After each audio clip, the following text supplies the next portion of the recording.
if you like something, you put it out there, Yeah. someone else will too. Don't be scared of taking a chance. And if you think it's a bit too wacky or a bit extreme, I'd say just go with it. Go with your gut instinct because it's normally right. Be weird. Be queer. Weird. Yeah, absolutely. Be weird.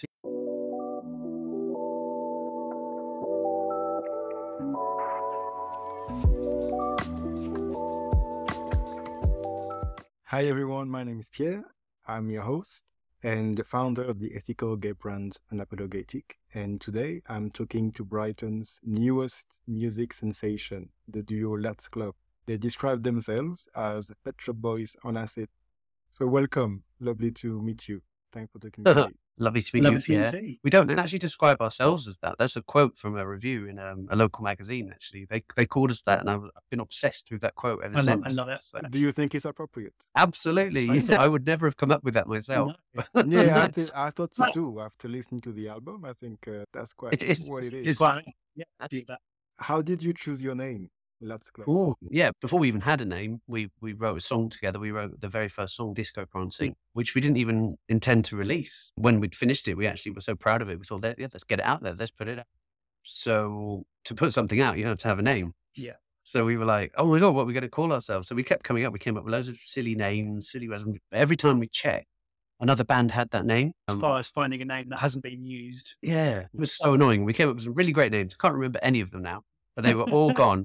And I went, oh, why don't we just call ourselves LADSCLUB? And I don't even know where it came from. And Ed was like, yeah, but that one's going to be taken, surely, LADSCLUB. So it sounds like such a good name for a band. Surely there's another one. And I looked it up and I was like, oh my God, there is no other LADSCLUB. So we went with that.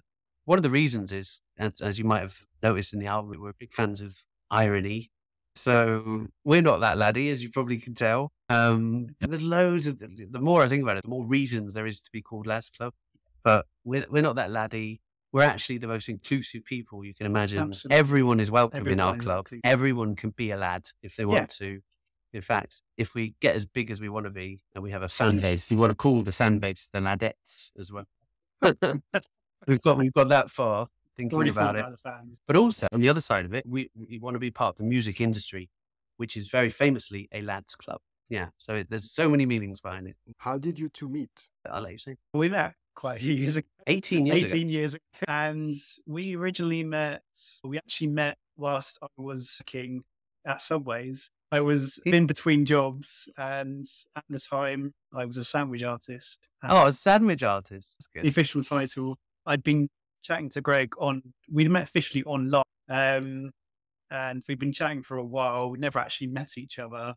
And I remember him walking into the shop, ordering a BMT.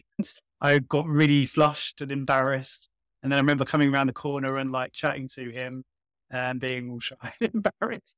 And then we dated after that. And that was the best time we officially met. In Subway on London Road. Yes. Yeah, in Brighton. Yeah, we were still there. It's one of the few places that's still open. Yes, still open. Yeah, amazingly. But yeah, we won't let it close down because it's where we met. They should have a little plaque there, actually. This is where LADSCLUB met, by the sandwich counter in Subway. Not that romantic. At least we weren't drunk. No. So you guys are a couple? Yes. Yeah. I moved to Brighton 18 years ago in July, I think it was, July 2006. Within about a week, I was on Gaydar because I wanted to make friends. I know you're probably thinking, yeah, but I'd just come out of I'd been not long come out of a disastrous relationship, and I'd sworn men off forever. I only wanted friends, so I went online looking for a friendly face to chat to and to get to know. We were both similar in that sense because we both had just come out of relationships and both done with men. And then we both met each other. That's what they say. That is the way often you meet people when you're not looking. And I certainly wasn't looking at that time. No, me, absolutely not. It just happened. All it took was you being hungry and then pop to Subway. And then... Yes, so that's the way to my heart is through my stomach. The jokes about the 6-inch or the foot-long ever since 18 years. I tried to resist that joke. But Yes. For those of us watching us, can you introduce yourselves as individuals? Of course. Oh, yes. Yeah, so I'm Ed, one half of LADSCLUB, and I'm like the producer on the album. Yeah, and I'm Greg. I guess you'd say I come up with the concepts and the lyrics. How long did that take? The whole project of the album? pretty much exactly a year from releasing Disco Price to the album coming out. It was pretty much a whole year exactly. And the album came out, pretty much the year anniversary of Disco Prancing's release. So the whole kind of concept. Is this your first album? Oh, yes, absolutely. Yeah. Yeah. Yeah. Ed's been making music for years. I've been making music for over a decade. I started on SoundCloud doing like mashups. Before doing my own kind of solo stuff, I released stuff under my middle name, Lee Torb, and I've been doing that for just over a decade. We decided after we'd been talking about making something together for a very long time, but nothing ever really happened. No, I'd usually be shut out of the room when he's making music. Yeah, get out, and I'd be like, "Oh, I want to help," and then he's like, "No, you're rubbish." I'd never written a song. Or I play an instrument. I'd never written a song. Can't really sing. So I was banned from the recording when Ed was making music. But then one day I just barged my way in and sat next to him. Said, "I've had this really good idea for a song while I was in the gym today. Don't know why. A song came to me in the gym, Disco Prancing. I just had it in my head, the lyrics, and I couldn't get it out of my head. And I said, let's try it. Let's just put these words to music." Within a few seconds, like he does, because he's really good. He's a genius in the studio. We just came up with this backing track, which sounded really disco. We put the words to it and we were like, wow, that sounds good. Let's carry on with this. So I think took about 2 or 3 weeks to probably finish that, perfect it. We say perfect it, but the version that we released initially, actually now when we hear it, we think it sounds terrible because we redid it for the album. Yeah, the album version sounds fantastic. Yeah. We love the album version. But yeah, as our confidence grew and skills advanced, the music on the album sounds so much better than the stuff we did originally. So much. Totally. Do you identify, how does your identity as a gay man influence your overall music production? I don't necessarily think that was anything conscious coming through the music, but there are tracks on the album that are spoken from, I would say, from a gay perspective. Cool, for instance, there's a kind of a real story running through it and it's about a guy. There's no kind of hiding that in the lyrics. What's a boy supposed to do? There's nothing hidden like within any of the album, and there's no, I wouldn't say it was any conscious decision to make it particularly gay, but obviously we are gay couples and we've definitely been embraced by the gay community since we started, which is really nice. And I'm really happy with that. I think if anything, it left us with the feeling of no restraint, if that makes sense. Yeah, that's true. I would say, for instance, like when we did Fine Wine and I said, oh, let's put that the beer, wine, beer, I feel queer. And I thought, I thought that just sounds really cool, but a straight act probably wouldn't do that. Yeah. I thought that just sounds really cool. Let's put that in there. But we didn't really think twice about it. Everything you hear on the album is us. Yeah. It's just what you hear is what you get. It's there. We didn't restrain ourselves. There's a couple of tracks there that Ed gets embarrassed when his mum's listening. Heavy. Embarrassing. His mum's our biggest fan, or she was until she heard that song. I think that maybe a sense of a band that comes with disco, so that sense of a band, and I think that influenced some of the tracks on the album. Yeah. Are there any other themes that you explore in the album other than the abandonment? Not deliberately, but people who hear it, and I now agree when I listen to it, it was not intentional. Even the running order of the album sounds like a night out in Brighton. So many people have said that to us. They're like, oh, you did it so well. You've made it sound like a night out in Brighton. Like the beginnings, you're getting ready, you're introducing yourself at a party, then you're going out clubbing, then you find yourself in a dark room, then you go home with them. And then at the end, you're hungover and you're commiserating and you're comforting each other. So it's like a journey, unintentionally a journey. I think living in Brighton and meeting in Brighton, and Brighton being in our veins, in our blood, along with all the alcohol, really is the album. Yeah, it's come out naturally. It wasn't in that way, but like Greg said, it seems to have connected in that way. A whole journey of kind of emotions from start to finish. It has a journey feel to it, which is nice. And that wasn't the intention when we put it together, really. No, I think there is a theme of love and camaraderie running through it as well. I'm thinking about Sad Club, even Fine Wine. Fine Wine's about Ed. This guy doesn't age. He looks the same as when I met him 18 years ago. It's like a fine wine. And that's where the lyrics came from. Sad Club, we're commiserating each other. Yeah. But I wanted a song that said at the end, because if you're listening to the album up to that point, everything's peachy, everything's great, we're out having a great time, having fun, we're out dancing. But actually, rough comes with the smooth. So sometimes at the end of a great night, you end up in tears. You've got your arm around each other, you're consoling, you might have a hangover the next day, you've got your anxiety. So I wanted there to be an element of you can be together and happy and in love, but also together and happy and commiserating and being a shoulder to cry on when it's needed. How did the music scene or the industry react to your first album? It's only been out a month. Yeah. So, Yeah, it's really good so fresh. far. I'm really humbled by the positive reaction that we've received. Like everyone who listens to it generally seems to connect with it, which is way more than I expected, because I think because we've been so close to it, writing it for a long period of time, when you release it into the world, you don't really know what's going to happen. I know I've expected the worst. I just thought I wasn't, because it's very us, has our humor, it has our kind of way of communicating to each other. I didn't know if that would translate to anybody else, and it generally seems to have connected with a lot of people. So it's been a pleasant surprise. It's not out yet, but there's a magazine that I really love called Classic Pop Magazine, which is out in mid-April, I think. And they actually got in touch with us. They told us they're putting us in the magazine, and it's going to be in the hot list, which is we're all listening to in the office at the moment kind of thing. So it's going to be on that, which is really amazing. Thousands of people must get that magazine when it comes out, and it's global as well. So we're looking forwed to the reception we get. We had our first recently as well. Yeah, we got played on the radio, which was an absolute dream come true. Yeah, Gadio played in it. It was very early one morning, and we were very hungover. It shocks the system that. But we heard it. It was great. It was amazing to hear on the radio. Goosebumps. Very humbled. Yeah, it's been a really good positive reaction. I'm really happy for you. Congratulations. Thank you. How do you think the music industry evolves in terms of representation of LGBTQ plus population? I think it has an awful lot, if I'm honest. I'm just thinking about that story this week. I didn't watch the X Factor at the time, but there was an X Factor contestant who won 10 years ago, who's just come out now. 10 years later, he's just come out of the closet. He now finally feels ready and safe enough to do. But isn't that crazy that even 10 years ago, someone who won the X Factor didn't feel comfortable enough or was advised not to come out because it would affect his sales? And that's even after Will Young. Do you know what I mean? It's very strange. So the thing I'm noticing the most about the music industry at the moment is queer women seem to be really coming to the forefront of things. Like some of my absolute favorite artists at the moment are women who identify as queer. Like people like Georgia, for example. I'm really obsessed with Georgia. Who else is there? There's Romy. Really love Romy. Romy amazing.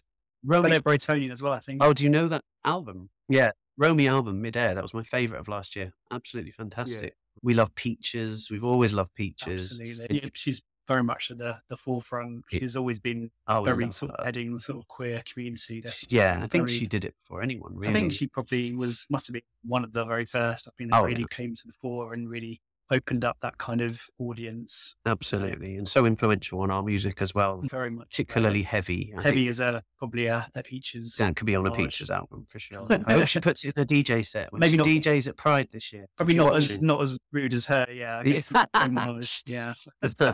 Would you say your music challenges the status quo in terms of narratives and, again, visibility in terms of gay men really being... In some way, yeah. Like I said, we never shied away from anything in the album. There's this kind of, cool being from a very male perspective. Yeah, I think I don't think there's anything on the album that is kind of, doesn't shy away from anything. I think if we were more embraced by the straight community, we're ready to barge in and challenge those stereotypes. Yeah, I don't think we'd ever, I wouldn't feel like we would ever change our style. Do you know what I mean? I think quite happily sing about or rap about anything that kind of comes to mind. And if it's something a bit more challenging, I think we'd be very comfortable in kind of singing or talking about it. Definitely. Yeah. I guess the stereotype that we bend slightly is, it's not obvious from listening to our album that we're a married couple, but if you know we're a married couple, I don't think we sound like a married couple. We're not the Carpenters. We're not singing to each other. No, it's not. Especially anything. Yeah, with Fine Wine. But again, I explained what it's about. I don't think that's obvious when you listen to it. With Cool, I'm talking about a crush I've got on someone on Instagram, which maybe a traditional married couple might not feel comfortable doing. Yeah. But that's a true story. I do have a crush on someone on it and works in the hairdressers down the road, but he doesn't know. But then, do you think there is an element of discussion about queer identities or gay identities just by sharing what you just shared? Maybe. Yeah, maybe. But I think it would come with people knowing that we're married, knowing that we're a couple. Yeah, we don't advertise it. And I don't think that's obvious. Again, it's not something I wanted to broadcast or advertise. I wanted the album to just come out and be judged on its own merit without any baggage. Yeah. And it feels like that's the case. Most people ask, we get messages from bands and people on Instagram. Even today, I had a message from someone saying, "Are you a couple?" And I'm always honest. I'll always say yes. Yeah. So, but people don't necessarily know. Yeah. We just look like two pissheads on the seafront, don't we? On the cover. And I think we were drunk at the time. But I love the cover of our album. I love that cover. Yeah. Isn't it brilliant? And that was one of our best friends, Rob Porter-Jones, photography on Instagram, if you want to follow him. Good. Fantastic photographer. We went out. It wasn't even supposed to be an album cover. We were just out with him for drinks. And he took that picture of us and I was like, "Oh, it's the album cover." And then we'd only recorded a couple of songs at that point, and the cover guided the Kind of album in inspired some the way. album to that. Yeah. Yeah. Was I was applied to. Some songs we rejected because I was like, no, it doesn't fit with the theme of the cover. I'm sorry. For the people who are listening to us, can you describe the cover? Yeah. If people haven't seen it, got it there, but it's me and Ed. We can give you a visual. We were drunk at the time. Okay. So this is it. So if you can see it. It's just us. Yeah. Looking up to the sky. Yeah. I don't even know what we were thinking, but I'm we not just really sure what we're doing, really. We're just Yeah, You're not the standing album- straight. we're not. No, we're twisted. a weird twist. That's what I mean. The music is a bit twisted. Mm. We're twisted. Everything's twisted. A bit In the twisted. background, there's light. Yeah, you got the clouds. And it looks Tomorrow is a brighter day. Yes. And you both are very close to each other on Yeah, the we're, photo. Yeah. we're almost It's very intertwined. angular. It's a brilliant photo, but we didn't mean it to look like that. It just no, happened. that's what it was Yeah. going to be. Anything Bloody- special. Yeah. So what made you choose that specific image? It was just the album cover. It was You meant just- to be. Yeah. knew Just it. look. Yeah, I saw it and it was like That's that. really Before we'd silly. even decided to make an album, we'd released 3 tracks at that point. No. And then I saw that and I said, no, we have to make an album now because that's the album cover. Yeah. So yeah, if it wasn't for that photo, we might not have even made an album. Yeah. Well, Maybe not. that was meant to be. Yeah. Totally.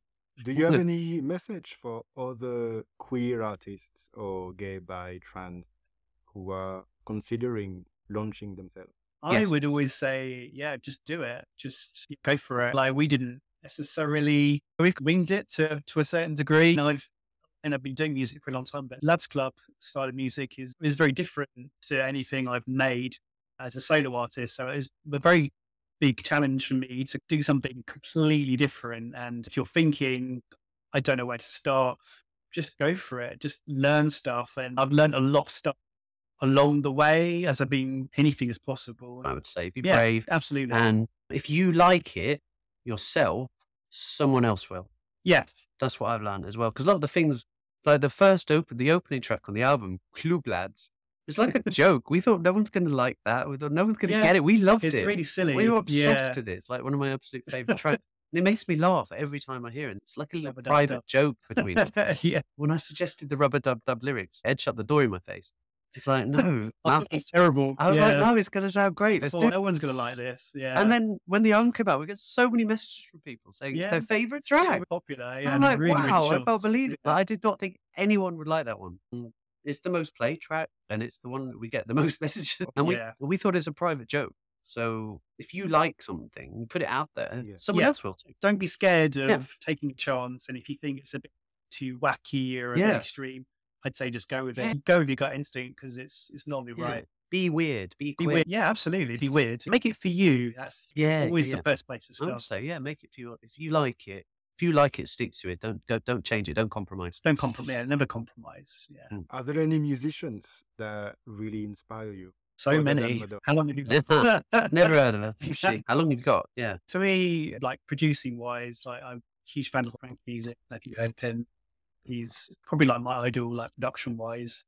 He's quite undersung, I think, really quite idolize his production techniques and stuff. I'd love to learn some of his stuff. I really love all his kind of music. I'm currently obsessed with Goldfrapp again, and I was a huge Goldfrapp fan back in the day. We even saw Goldfrapp in New York. Yeah, What? and we saw him in Brighton recently. as Yeah, well. we went to see her solo show in Brighton recently, and I was blown away. I don't know if did you go to that? No, I couldn't.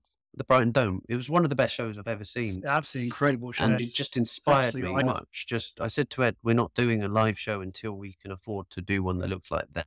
Because Yeah. that was stunning. The lighting, everything about it, the sound was just, when the sound is making your rib cage vibrate, because it was brilliant. I said, that's how our gig has to sound. And that's the lighting. She had disco balls, she had disco lighting everywhere, and she just had such a presence on stage. And yeah, I was just so inspired. And ever since that gig, I've just been listening to Goldfrapp constantly. Obviously, as Pet Shop Boys is definitely a huge influence on us as well. Yeah. So we've had a few comparisons to them, which that for me is very humbling because they are absolute icons. They're amazing in their fields. So to get a tiny little bit of recognition to be compared to them is absolutely awesome. Absolutely. And An honor. when I went to see Madonna recently, they were sat behind me, but I couldn't talk to them. I was starstruck. Yeah, I wouldn't make So I couldn't say anything. I generally can't talk to anybody famous. Just go to an Well, absolute how do you share the sort of roles Mm. between the producer, singer, all of that? It just seems to just come naturally. Yeah, definitely. We never really, when we first started, I was a bit hesitant because we're a couple. I didn't really know if it would work because we're married, we live together, we do everything together. So to then take this leap and then create like some music together is even more time consuming as well. And we have jobs, had to fit everything into that. But It was a risk, wasn't it? a massive risk. But Yeah, but it could have ended us. We did, even throughout the process, we did fight. We well, did. yeah, events along The way, band definitely. split up at least 5 Yeah. times during the making. I of jokingly the- said that if we split up, that one would be lad and one would be club. But yeah, when we're writing, like we said before, Ed makes music anyway. So Ed will generally come up with a track, or I might say to him, "Oh, wouldn't it be great if we made a song that sounded a bit like this?" So we will play Yeah. a song Sometimes we'll just listen which to will something. just inspire us. So, for instance, In It starts off with a very sort of Italio house piano, and that actually was inspired by us listening to the song "Shocked" by Kylie Minogue. Yeah. Which starts with that. And Mm. I said, "Oh, what if you could come up with a really good piano riff, and we could just build a song off that?" And he just did it. He just come up with that. And I really want to make something really 90s Out of nowhere. sounding. And Yeah. like, for me, that classic Mm. house piano is like something I've always wanted to Yeah. make. And making In It was like Yeah. so cool because that's literally my dream track. I Yeah. always wanted to do something like Oh, that. it's brilliant, and I love it. And then he just stuck a beat on it. I come up with the lyrics. I will write down snippets of lyrics throughout the days. That's never been my sort of thing, really, if I'm totally honest. I don't really write words particularly well. Closest I got on the album was heavy, and probably not the deepest lyrics, really, Oh. but kind of fun. But yeah. But I like making music, definitely. But that's where I think we fit quite well because I will write the music, we'll kind of riff off Yeah. each other. Greg will have an idea for some words, and I'll just get something going. Yeah. Just work from that. I love writing, so I've never written a song until last year, Mm. but I wrote books. I wrote a book. It's not unpublished, but I wrote a book. I like to write. And when I was a kid, I used to write poems. Some of them were quite rude, actually, when I think about it. But I used to write poetry. I've always written. I love writing. Yeah, I love words. good at So I know the lyrics aren't very deep on the album. I'm not saying they are, but I know how to make words fit Mm. what Ed comes up with, and they seem to work quite well together. And we didn't sing to start with, but there's some songs where we do sing. Yeah. We're very nervous about Just- singing because we're just not about. singers. We wanted some singing on there. We didn't want Yeah. it all to be spoken word. But I think it works well, the mix. Sometimes it's singing, sometimes Mm. it's Ed, sometimes it's me. Sometimes you can't tell people are saying, sometimes they think it's all one Yeah, person and they're I'm quite quite surprised it's surprised. both of us. But we Yeah. share the duties completely. It's all very 50-50. So are you going to record some videos or film some videos or That's what's next? That's the next Yeah. step, definitely. We've been talking about that for a long time, really. We just want to collaborate with the right people. Yeah. But there's someone we've found recently who has asked if they could make a video with us, and we've said yes. So hopefully that's going to Yeah, happen. watch the space. That's Yeah. definitely the next step for LADSCLUB. We'll get some visuals out there. Yeah. Yeah. And the album was the first step. We wanted to get that. We were talking about releasing a single before the album, but we decided we want it to be taken as a whole piece of work. Now that it's out there, yeah, definitely videos are next on the list. People seem to want In It as the single. I did a little poll online the other day, and In It one Yeah, was the it's one. I really like that song. It's great. I want that to be I the really, single. it's And that's- actually my current favorite. That's the one that got played on the radio as well. Where can people find you? And so we are on most socials. LADSCLUB Disco. Even though LADSCLUB wasn't taken as a band name, it was taken as a handle on most socials, oddly enough. So we're LADSCLUB Disco on Twitter, X, Instagram, TikTok. We're on Bandcamp. You can find our music on Spotify, iTunes, pretty much everywhere. Yeah. We're everywhere you look. Yes. The final question that I like asking everybody. What's your idea of embracing who you are? Unapologetically, always be yourself. Yeah. No compromises. Yeah. No filters. No, always be yourself. Always. Yeah. I know it's cheesy, but yeah, always be 100% yourself. Yeah. Thank you so much for talking Hey. to me. It was lovely to meet you guys. Pleasure. It's been a pleasure. All the best for LADSCLUB, and I look forward to watching the video for In It. Excellent. So, Okay, well, Sure. Everybody, thank you so much for listening, watching. Feel free to share, comment, and we'll see you again soon. Bye-bye.